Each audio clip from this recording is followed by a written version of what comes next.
Setiap manusia di muka bumi dikurniakan dengan bakat, sifat kreatif dan idea yang berguna untuk dimanfaatkan bersama.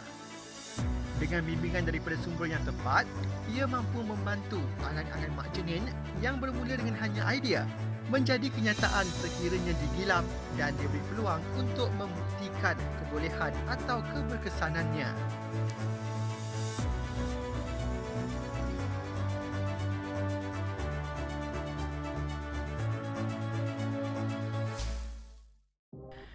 Program Alpha Startups yang diwujudkan 1337 Ventures merupakan satu platform bertujuan untuk membuka peluang baharu dalam industri yang pelbagai di samping dapat meningkatkan perkhidmatan industri yang diceburi. Alpha Startups menggilap bakat atau idea peserta mereka sehingga kepada terjual atau terciptanya sesuatu produk atau perkhidmatan yang pada awalnya mungkin bermula daripada masalah yang dihadapi mereka sendiri. We started in 2012. We accidentally became investors in the country. Before this, we were running a training and consultancy firm. We were training a lot of app developers to build mobile apps for Android and iOS. A lot of them were great people that eventually quit their jobs and became companies of their own. So we were really excited to see what they were doing and wanted to be part of it. So we started giving them money. We wrote checks for 10,000 ringgit, 20,000 ringgit, 50,000 ringgit. So without realizing, we accidentally became an investor. So Lead Ventures today helps very early stage companies that has great ideas to go to market with products with our particular methodology. And we also invest into these companies too these days. I run 1337 Ventures. So in the tech world, 1337 actually means the best, where the numbers are alphabets. So it's L-E-E-T, lead being elite, being the best, right? Great people that eventually quit their jobs and became companies of their own. We were really excited to see what they were doing and wanted to be part of it. Started giving them money. We wrote checks for 10,000 ringgit, 20,000 ringgit, 50,000 ringgit. So without realizing, we accidentally became an investor.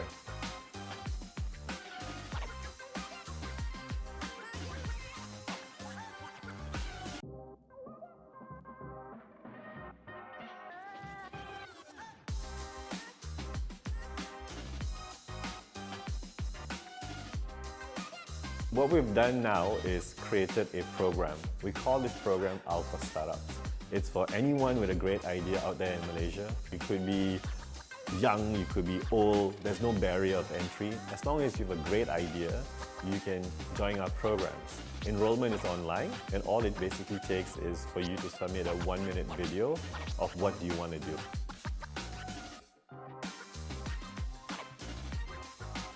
What is the problem you're trying to solve, who you're solving it for, and why you're the person to figure that out. So when you send that video to us and we like your idea, we will put you into a batch. When we run our batches, sometimes we do it with different teams. For agriculture, we got local farmers that had great ideas. We did another batch on healthcare, and we also did a batch on social enterprises. We are always welcoming people with great ideas to submit it to us online through our Alpha Startups program.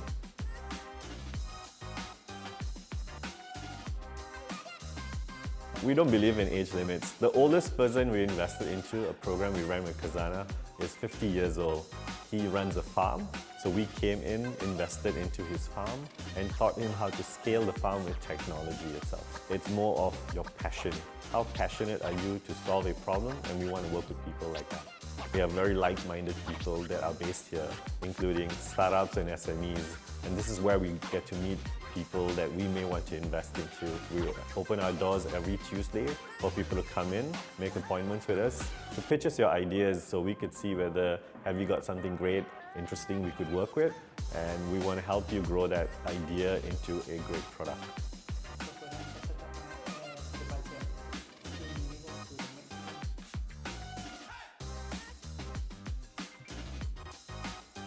Kami mengadakan coaching ataupun mentoring dengan startup ni masa mereka bersama dengan kita under Alpha Startup Program ataupun bootcamp program. So dari situ kami meneliti dia punya idea dan kita challenge dia orang dengan supaya mereka pergi buat pengesahan dengan orang ramai tentang idea mereka. Semasa dalam program tersebut ada yang akan tukarkan idea mereka kepada idea lain ataupun improvekan idea mereka kepada benda yang boleh dimarketkan, kerana design thinking mementingkan empathize ataupun kita kena memahami apa yang customer nak, bukan apa yang kita nak. Sebab kadang-kadang idea mereka ni bagus, mereka rasa bagus, tapi sebenarnya itu macam shop sendiri saja, so tak ada market untuk itu. Untuk membuat startup itu berjaya, kita make sure that mereka memahami customer, kehendak customer, dan juga mengikut membuat produk yang dikehendaki oleh customer supaya mereka boleh marketkan produk tersebut. Kita bantu mereka in terms of membuat pitch deck untuk pitch kepada funder atau investor. And then idea mereka itu boleh diperkembangkan ataupun ada grow process. Normally startup dia akan datang dalam group of 2 minimum ataupun 3 orang. So kami dalam 1337 kita akan di-assignkan atau diberikan 2 atau 3 startup untuk kita mentor satu masa. Bagi pembahagian masa untuk coach atau mentor startup ni mengikut keperluan mereka. Passion and drive is very important for any startup to make it work. It can be sometimes kadang-kadang idea tu tak apa bagus. Kita nampak apa boleh ke dia buat macam ni. Tapi bila kita tengok dia punya kesungguhan, dia punya passion, mereka boleh ketengahkan idea tersebut sehingga menjadi satu perniagaan yang berjaya.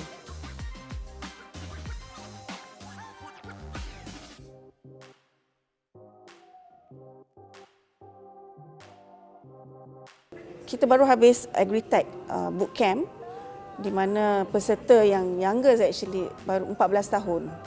So ada satu group memang into innovation, berumur daripada 14 tahun hingga 18 tahun. Dalam pertandingan itu mereka telah jadi top 3.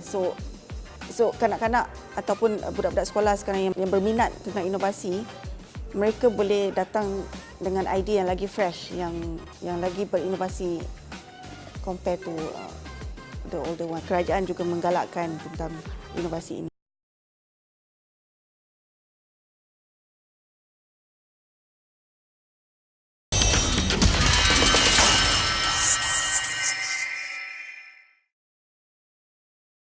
Alpha Startups merupakan camp atau bootcamp insentif yang diadakan selama 5 hari. Peserta terdiri dari kalangan atau bakal usahawan, pemaju dan juga pereka.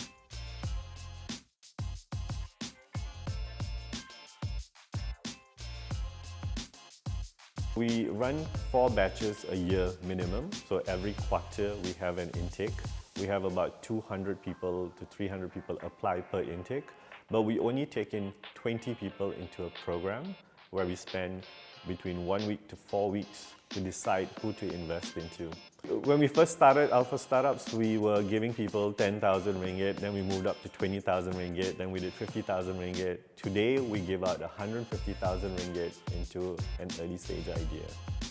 So each time we have an intake, which could be thematic like agriculture or fintech or healthcare, we try and take in 20 to 25 people itself. But out of the 20 to 25, we will only pick 3. What makes an idea great? The person behind it. Whether you understand the problem that you're trying to solve. One of the biggest things we look at, how much do you understand what you're trying to solve? And then if you are the right person with the right caliber, great team around you, with our help, we can help you solve it further. Compared to someone coming in just with a one-man show, it's very hard to work with someone that doesn't have a team. What we want to know is how much of that domain you're trying to solve you understand. So if you came to me and talked about agriculture, have you been in that line of work? Have you farmed before? That's where I would say age can be an advantage in terms of experience. If you've been working in a line of work for very long, you've been in healthcare very long, and you see the problems in healthcare, and now you want to solve it, that they really understand the domain they're in, and they come to us for help in terms of technology, and they know how to set up a company, scale a company itself. But when it comes to younger people like students, it doesn't mean that you don't have experience in the experience as a student within the education space. And there's so much to be done in this country in terms of disrupting and innovating in education. Student could still think of a great idea in that space. I mean, look at Mark Zuckerberg, right? He was a student that found a dilemma as a student and built a social network for students that became something really big. So I don't think so we discount students with ideas. In fact, we love working with younger people who has more passion and more grit, and sometimes they would really push themselves further to get certain things done. If you need money, we have money. But what we want to make sure is the money is used towards most important. If you're going to take the money to outsource everything, then it's not going to be a great company to invest into.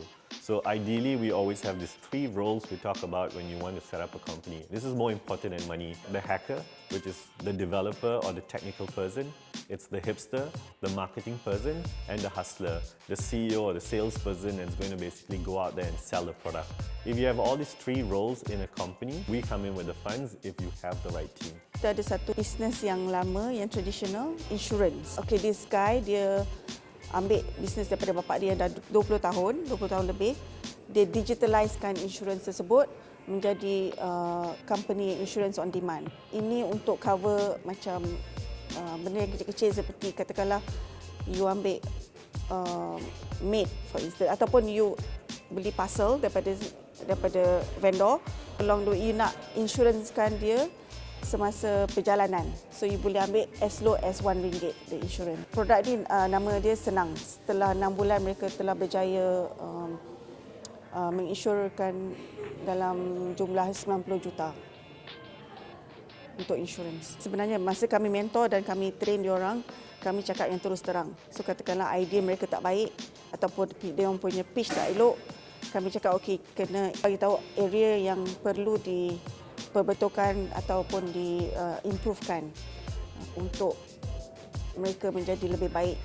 Kami nampak ada yang mula-mula yang malu bercakap, yang tak boleh present.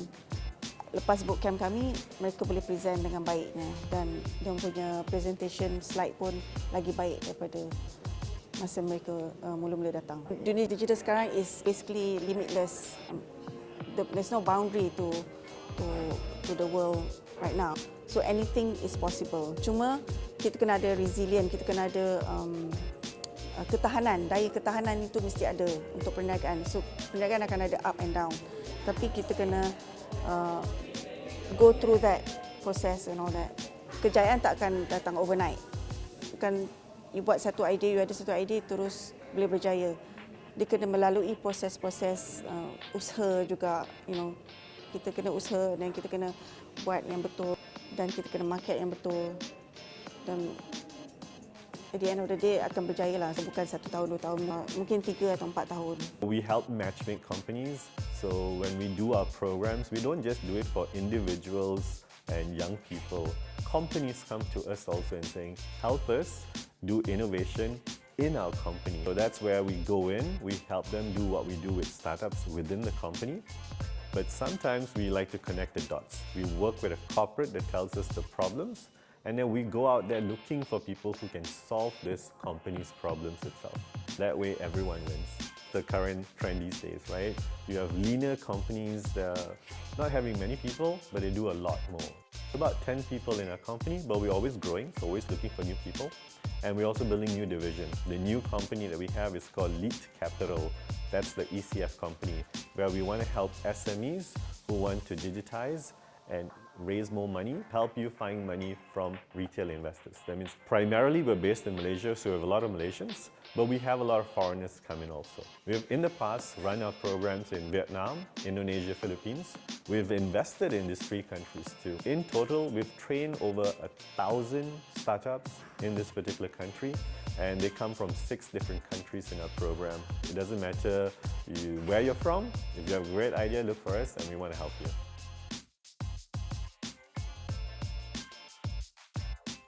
Peluang itu banyak. Masa saya dengan Lead Ventures, kami mendapat banyak peluang untuk mereka-mereka yang di-retrench atau ni untuk bekerja kembali ataupun create their own business. Contohnya agricultural ataupun pertanian adalah salah satu yang kira underserved. Okay, saya bagi contoh, hari tu saya naik Grab. So dia dah di retrench. Borak-borak dengan dia, dia tanya saya, boleh tak ada peluang kerja tak untuk saya. So saya cakap dia, pernah tak fikirkan untuk jadi agriculture as your ni. Sebab sekarang ni sektor agriculture, agritech adalah satu sektor yang sebenarnya ada banyak future. Kerana kita memerlukan, makanan adalah keperluan asas manusia. Malaysia sekarang di tahap 5 in terms of food security. So kita masih lagi mengimport makanan kita. Kita ada tanah, jadi kita boleh menjadikan pertanian ini salah satu sumber pendapatan kita. Ada banyak peluang untuk culture punya industri. Untuk mereka-mereka yang di-retrench, kita kena buka minda kita dan tengok peluang-peluang ini. An idea can become a business. So kalau kita tak cuba, kita tak tahu.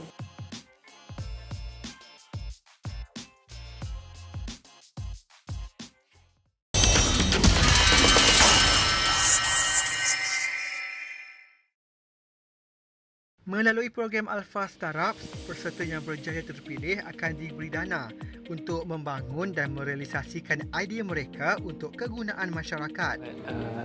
Nama app tu Eagle Eye, which is a crime reporting app. Produk tu ni kira kita boleh kaitkan dengan semua jenis startup. Startup tu biasanya dia datang daripada problem yang dia orang is facing, and dia orang try to resolve the problem using a digital solution.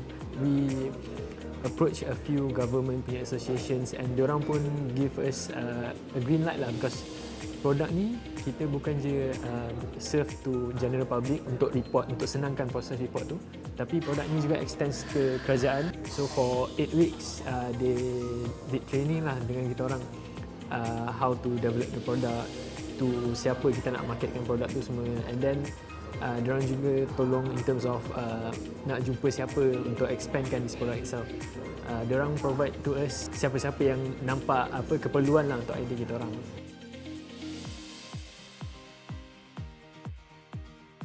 Untuk Eagle Eye, kita orang ada buat 2 solution, which is satu boleh report terus ke WhatsApp hotline, and from WhatsApp hotline tu kita orang boleh identify what kind of crime, the location of the crime, and forward it to the actual government association lah yang related to it. Contoh macam kita nampak pembakaran terbuka dekat area PJ, tangkap gambar, hantar ke line WhatsApp ataupun through app kita, and kita akan forward it to MPPJ lah, which is the government association yang related to that. Ada features yang dalam app kita is tracking of the report. So sekarang ni bila most problem yang orang is facing is that when they report something, dia orang tak tahu nak track benda tu ke mana. So macam bila kita dah report satu benda, kita tak tahu apa status report tu, ada orang dah ambil action ke tak, ada orang dah ambil tindakan ke tak. So kita tunjuk the status of tracking tu dalam app kita itself. And dalam kita punya app tu, we have community bulletin, boleh post pasal open investigation, and public can give tips through that app and get rewarded lah.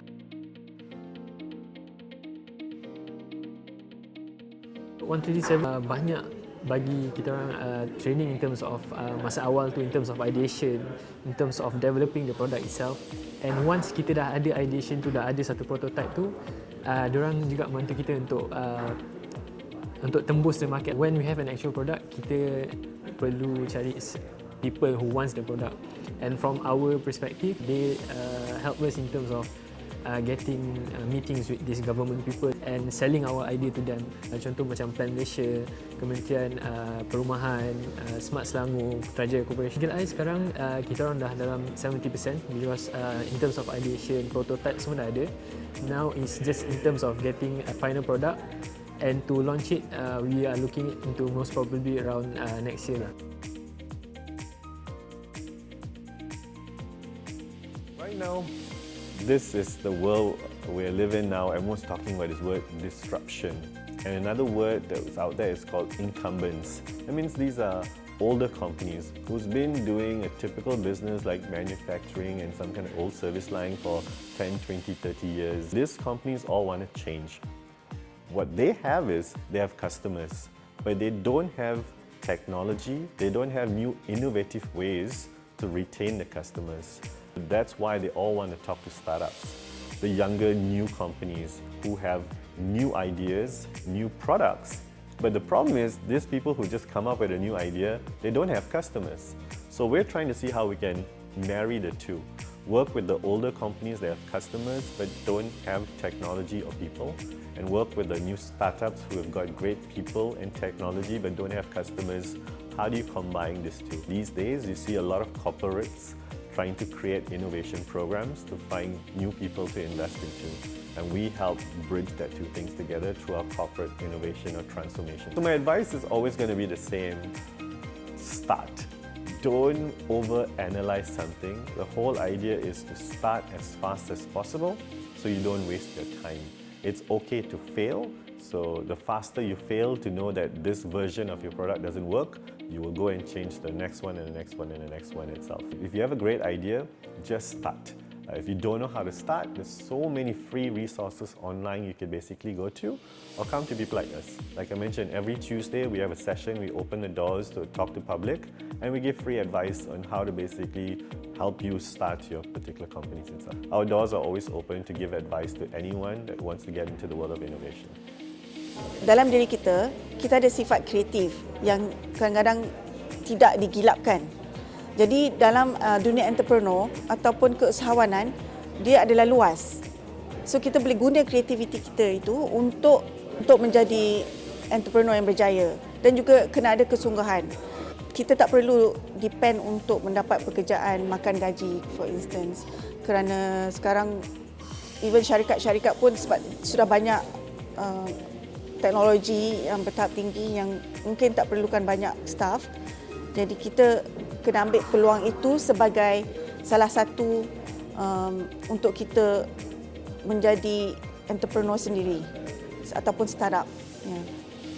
Jadi inovasi itu adalah kena ada dalam diri kita. Kita kena gilapkan, kita kena keluarkan sifat tersebut.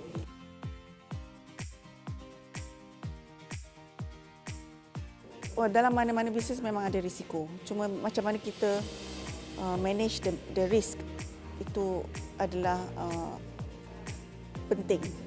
Kadang-kadang perlukan training atau perlukan pengalaman. The best thing is to get business coaching. Jadi that's where we can help and coach startup yang baru nak naik, ataupun mereka yang ada idea. Semua itu kita boleh memberi nasihat atau coaching. This is really high risk capital we're speaking about. So when we give you money, we take a stake in the company. We take an equity, a share, right? So we don't really say we want to have profit sharing with you. And if that idea doesn't work out, it's more of our risk to say that we lost our money. We do the proper due diligence to make sure that this team has the fighting chance to run a successful company. Now what we have these days is the ability to get investors, not just from us, but you can also get investors from the crowd. This new concept is called equity crowdfunding that the government has launched, and we at 1337 Ventures, we are also a equity crowdfunding platform. If you are an SME that's been running for the last 3-4 years and you want to scale your company, going to a bank and trying to get funding for a innovative idea, sometimes it's quite difficult. The banks don't understand what risk is. So you come to people like us, and we basically help you find funding online. Dengan penglibatan 1337 ni, it creates a platform for them lah untuk tolong untuk bangunkan idea diorang and making it into an actual product. Because if kita nak tengok anak-anak muda kat Malaysia sekarang ni, banyak yang ada idea-idea yang bagus. Hantarkan idea dan komen anda tentang inovasi di dalam kehidupan seharian ke alamat berikut. Kami ingin mendengar daripada anda.